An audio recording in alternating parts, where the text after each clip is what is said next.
So now we will explore how this whole situation of the migraine is affecting you.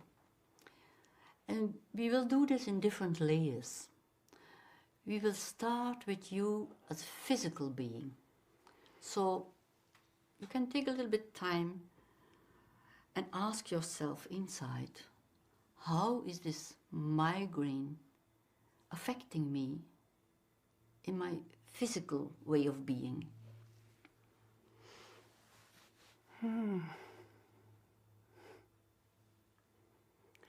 I have to say, it's not easy to be friendly with that. Yeah. I wake up and immediately the migraine is there, and immediately I feel sick and I cannot even move. It's terrible. I'm stiff and stay in bed, and I cannot bear any sound or light. I cannot do all the things that I would like to do. Yeah. It's like being in prison, really. Okay. Yeah, I feel frozen, immobilized.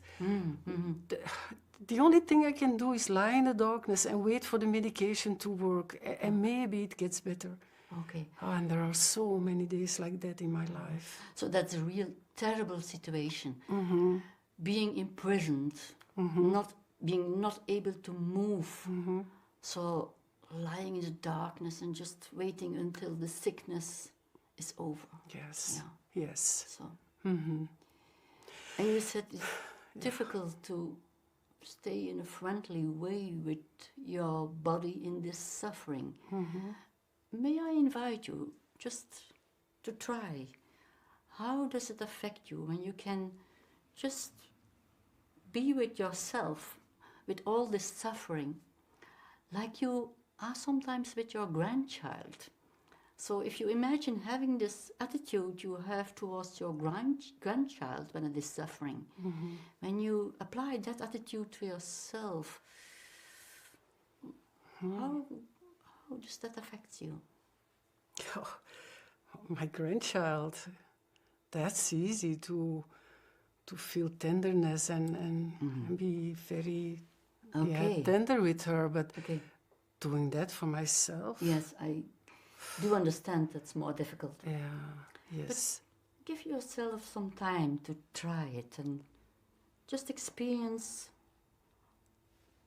whether there is some change when you try to be friendly with your physical being and the way you have to suffer. You know, I often try to have some rational thoughts as, okay, my body needs a pose and things like that, but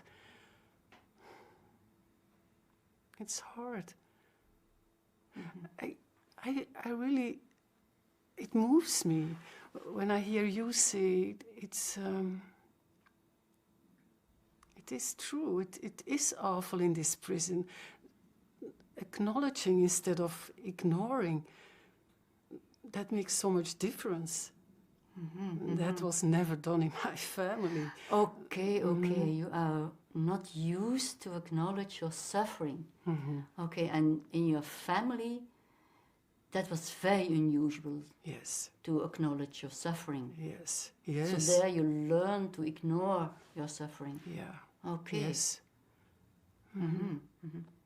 Yes. So, with this issue of your family, we arrived at the social dimension. So, maybe you can say a little bit more about your experiences in your family. And how was that related to your migraine in some way? You know, in my family, when I think about it, across the generations, everyone either had or now has migraine. And the only way we learned to cope with it was ignore it. And go to school, university, work, but first and foremost, not talk about it. Okay. No one ever knew. We were always hiding the pain. Okay, so you learned not to talk about it. Yeah. And always hide whatever was there. Yes. Yeah. So this must be unusual for you now then to talk with me about your pain. Yes, it is. It is. When I'm talking about it, as I do now, there are always these old voices in my head telling me, but don't make it bigger than it is. All people have something that they suffer from. Yes. Of course, that's true. All people have something they suffer from. But that doesn't mean that it's not all right to talk about it. For me, talking about your suffering is more like a way of being friendly towards yourself, and recognizing your suffering can be a way to improve your well-being. So I just wonder how it is for you now that you can feel it's okay to recognize it. Yeah, it's sad. Sad? Yes. Okay. Yeah. It's sad, and I'm really not used to talk about these things, and and I also feel shame. Okay. So with these feelings of sadness, shame, we arrive in the personal dimensions. So I was wondering, your personal feelings around this whole situation of the migraine. You mentioned already your sadness, your shame. Are there more of your personal feelings that are connected to this situation of the migraine?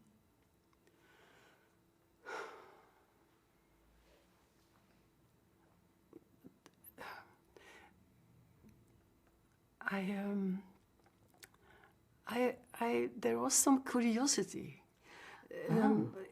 like wanting to find out how all these things belong together. But now it's more or less loneliness.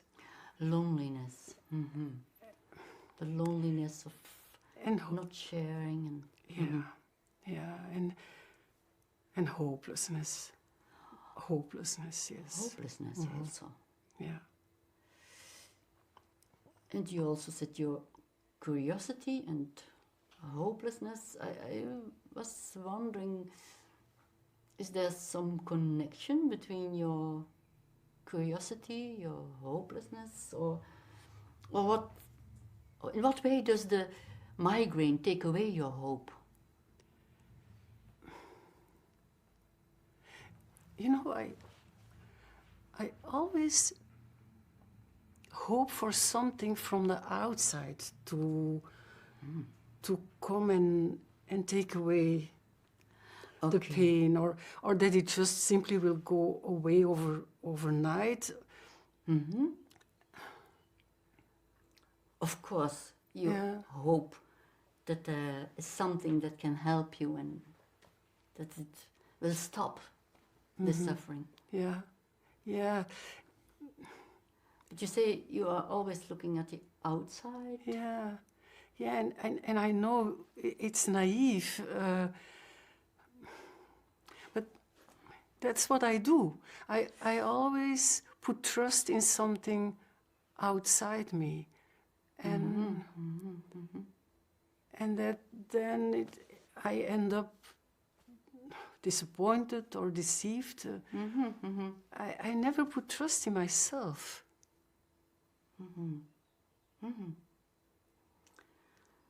So you discover how you trust the outside and are hoping for medication or other solutions, but trusting in yourself, that's difficult.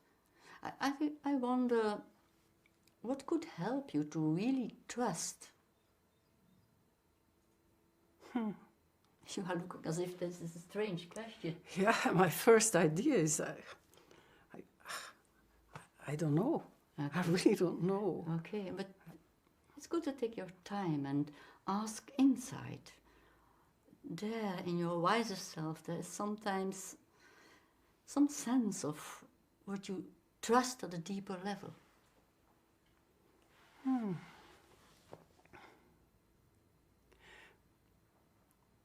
Then I think of nature. Nature? Yes, like trusting that the seasons in nature have an order. Like it's easy to trust that after the winter, the spring will come. So you experience an order in nature that is bigger than your life. Okay. And that's something you trust. I was wondering, is that related to your hope? Well, it goes together with the question, where is my place in all this? So, when I stay with the order of life, what could come for me now in the autumn of my life? Oh, that's a nice question. What could come for you now in the autumn of your life? Yeah. Yeah. As if that opens up some new perspective, or... Yes, it's like a relief.